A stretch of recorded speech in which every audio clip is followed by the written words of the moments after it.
7-8 гасырларда Каманың Идел белән тоташкан җирләрендә Идел Болгар дәүләте булган. Анда хәзерге татарларның һәм башкортларның борынгы бабалары бер болгар халкы булып яшәгәннәр. Шама белән 730-770 елларда ислам дине урта һәм түбән Идел төбәкләрендә өстенлек иткән дини хәрәкәткә әйләнә. 922 елның 12 майында Багдадтан 1000 кешелек илчелек борынгы болгарлар иленә аяк баса. Шулай итеп, Багдад хәлифә илчелегенең сәркәтибе Ибн Фатлан әйтүенчә, Идел буе болгар дәүләте һәм аның ханы Алмас рәсми рәвештә ислам динен дәүләт дине буларак кабул итә. Мәгәр бу вакытта ук Болгарда мәчетләр һәм мәдрәсәләр эшләп килгән. Болгарда яшәүче мөселманнар Хәнәфи мәзһәбендә булганнар. Болгарларда мәгариф, мәдәният, фән алга киткән булган. Төрки әдәбият ядкәре Кол Галинең Кыссай Юсуф дастаны 8 гасыр башында Болгарда иҗат ителгән. 1224-1481 елларда Кара диңгез һәм Каспий буе далалары, Идел буе вә Сәбир яклары Чингисханның улы Жучи нәселләре төзегән. Алтын Урда Жучи улысы дәүләтенә кергәннәр. Алтын Урда дәүләтенең беренче ханнары Мәҗүси булганнар. Алар әкренләп ислам диненә күчә барганнар. Ислам динен кабул иткән беренче Алтын Урда ханы Бәркә хан була. 1312-1342 елларда Үзбәк хан идара итә. Ул ислам диненә дәүләт статусын бирә. Аннан соң килгән ханнар барысы да мөселман булганнар. Алтын Урда олы рухи мәдәният кумарткаларын калдырган. Насреддин Рабгуйзиның Кысас-эл-Әнбия китабы, Мәхмүд ибн Галинең Нәһҗел Фарадис дигән әсәре. 15-16 гасырларда Алтын Урда таркалганнан соң Польшанан алып Көнбатыш Сибиргә кадәр аерым ханлыклар барлыкка килә. 16 гасырның уртасында Казан Кремлендә мәдрәсәләре белән 5 мәчет исәпләнгән. Казан ханлыгында дин башлыгы итеп Сәйидләр Мөхәммәд алейһиссәлам тукымыннан булган кешене сайлый торган булганнар. Казан ханлыгының дин башлыгы Кол Шәриф Сәйидләрдән булган. Аны без дин галиме дип беләбез. Шулай ук ул астрономияны, тарихны, гаскәр һәм дәүләт эшләрен яхшы белгән, сәләтле язучы һәм шагыйрь булган. Казан ханлыгы 1552 елда җимерелә. Идел буе халыкларын христианлаштыру сәясәте башлана. Нәтиҗәдә дәүләт һәм ширкәү тырышлыгы белән көрәшеннәр барлыкка килә.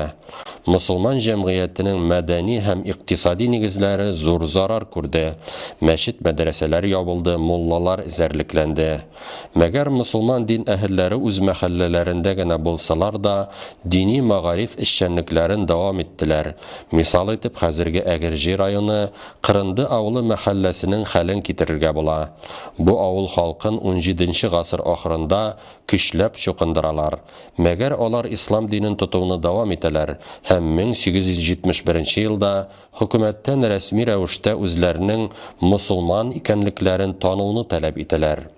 1762 елда Екатерина II-ның Россия тәхетенә утыруы белән дәүләт мөселманнарның мәнфәгатен кайгырту кирәклеген аңлый башлый. 1773 елның 17 июнендә бөтен диннәргә карата түземлек дигән указ чыгарыла. Бу указ буенча мөселманнарга мәчетләр төзергә, башлангыч һәм урта мәдрәсәләр ачарга рөхсәт ителә. 1787 елда Санкт-Петербург шәһәрендәге Фәннәр академиясының типографиясендә Екатерина II-ның фарманы белән Россиядә беренче тапкыр Коръәннең гарәпчә тулы тексты бастырыла һәм мөселманнарга таратыла. 1788 елның 22 сентябрендә Екатерина II указы буенча мөселманнарның диния нәзарәте төзелә. 1846 елдан алып 1917 елга кадәр аны Уфада урынлашса да, Оренбург мөселманнар дини нәзарәте дип йөрткәннәр. Югарыда әйтелгән дини нәзарәтләрнең уставы буенча оешманы рәис мөфти җитәкләгән. Ул хөкүмәт тарафыннан билгеләнгән. Аның урынбасарлары һәм киңәшчеләре булып 3 казый торган. Аларны мөфти тәкъдиме буенча Ичке эшләр министры билгеләгән. Дини нәзарәтнең беренче мөфтие Мөхәммәтҗан Хөсәйнов булган. Ул бу вазифаны 35 ел буена 1788 елдан алып 1824 елга кадәр вафат булганчы башкарган. Александр I патшалык иткән чорда дини эшләр һәм халык мәгарифе буенча министрлыкны оештыру буенча указ чыга. Шушы рәсми документта мөфти мөселманнар җәмәгатьчелеге тарафыннан сайлана дип языла. Бу документ дин эшләре буенча департамент уставы белән чит диннәр эшләре уставына керә һәм бу тәртип 1917 елга тиклем саклана. 1800 елда Россиядә ислам дини китапларын бастыру рөхсәт ителә. 1801-1802 елларда Санкт-Петербургтагы типографияның гарәп шрифтлары Казанга җибәрелә һәм монда дини китаплар күпләп бастырыла башлый. Беренче чиратта әлбәттә Коръән. Бу чорда мөселманнар хәрби хезмәткә дә җәлеп ителделәр. Гаскәрдә һәм хәрби флотта солдатларга һәм офицерларга рухи тәрбия бирер өчен полк муллалары һәм мөәззиннәр хезмәт иткәннәр. Алар дәүләт казнасыннан эш хакы алганнар. Шулай ук мөселманнар өчен яраклаштырылган махсус наградалар да булган. 18 гасырда Россиядә иҗтимагый сәяси хәрәкәтне үзгәртүче буржуазия юнәлеше үсешә башлый. Дини сәяси яктан мөселманнарда җәдитчелек хәрәкәте барлыкка килә. Шиһабеддин Мәрҗани, Исмаил Гаспринский, Муса Бигиев, Галимҗан Баруди, Ризаэддин Фәхреддин атаклы җәдитчеләр булдылар. Алар үзләренең хезмәтләрендә реформаның теоретик ва практик проблемаларын һәм исламның дөньяда тоткан урынын карадылар. 1894 елда Казан округында 174 мәктәп һәм мәдрәсә булган, ә 1911 елга аларның саны 1822-гә җиткән. Җәдитчелек ысулы буенча укыткан Казандагы Мөхәммәдия, Касимия, Оренбургтагы Хөсәйния, Уфадагы Галия, Вятка губерниясендәге Буби мәдрәсәләренең укыту планнары классик гимназияләрдән калышмаган. Бары тик мәдрәсәләрдә грек һәм латин теле урынына гарәп һәм фарсы телләре укытылган. Кама төбәге мисалын алсак та, һәрбер зур авылда мәдрәсә булган. Мәсәлән, 1911 елда Бөгелмә өязендә генә 158 башлангыч белем бирә торган мәктәп һәм 8 мәдрәсә эшләгән. Мәшһүр Тымытык, Бәйрәкә мәдрәсәләре тирә-якка дини гыйлем тараткан.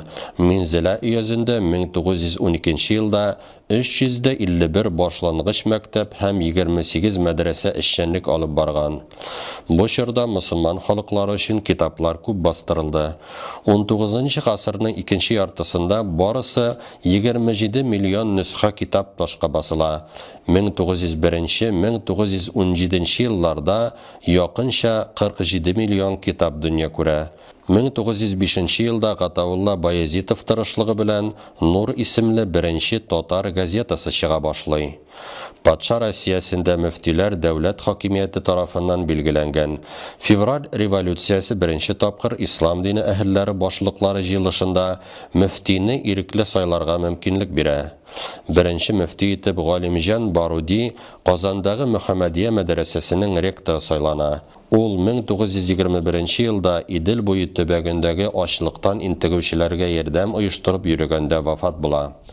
Чираттагы мөфти итеп Оренбург каласында чыгып килүче Шура журналының мөхәррире булган Ризаэддин Фәхреддин билгеләнә. Әлеге елларда күпләп дин әһелләрен репрессияләү башлана. 14500 мәчетнең барысы да диярлек ябыла. 80нче елларга Россия буйлап не барысы 90 мәчет эшли. Казанда исә бер генә мәчет Әл-Мәрҗани генә кала. Дини уку йортларына килгәндә ул вакытта бары тик Үзбәкстанның Бухара шәһәрендә Мир Араб мәдрәсәсендә генә белем алырга була. Үзгәртеп кору башлангач, дин тотарга, дини гыйлем алырга рөхсәт бирелде. Ябылган мәчетләр ачылды, яңалары төзелде. Ак мәчетнең исә тарихы 1992 елда әлеге бинада 3нче санлы мәхәлләне теркәүдән башланды. Аның беренче имам хатибы итеп Рафкат хәзрәт Харрас сайлана. 1992-96 елларда шушы ике катлы элекке балалар бакчасында мәчет белән бер рәттән Тәнзилә абыстай җитәкләгән 1 еллык Тәнзилә кызлар мәдрәсәсе эшләде. 1996 елның 26 апрелендә үткән гомуми җыелышта Шәйхи Вәлиев Рөстәм Шәйхрази улын 3нче санлы мәхәллә мәчетенең имам хатибы итеп сайлыйлар. Шул ук елның июлендә гомуми җыелыш карары нигезендә мәхәлләнең исеме Ак мәчет дип үзгәртелә. 1996 елдан алып Тәнзилә кызлар мәдрәсәсе 2 еллык белем бирү учагына әйләнә. Уку йортында ислам дини нигезләре һәм гарәп теле укытучылары мөгаллимәләре хәзерләнә. 2000 елдан алып хәзер инде Ак мәчет мәдрәсәсендә көндезге бүлектә бары тик иратлар гына укыйлар. Шулай ук иратларга, хатын-кызларга кичке һәм читтән торып уку мөмкинлеге бар. Дини уку йорты буларак Ак мәчет мәдрәсәсе шәкертләргә югары сыйфатлы белем белән бергә алардан иманлы, әхлаклы, тәрбияле шәхесләр әзерләүне дә максат итеп куя. Инде традициягә әйләнгән фән галимнәренең чыгышларын тыңлау, түңәрәк өстәлләрдә катнашу, конференцияләр, фәнни хезмәтләр язу, аңң даирәсе киң булган белгечләр әзерләргә ярдәм итә. Мәдрәсәнең мөгаллимнәр составына килгәндә, монда бөтен дөньяда билгеле югары дини уку йортларын тәмамлаган, Рәсәйдә дини һәм дөньяви белем алган остазлар укыта. Шәкертне тәрбияләү өчен мөхит кирәк. Мәчет белән мәдрәсәнең бер бинада булуы нәкъ шушы таләп ителгән мөхитне тудыра.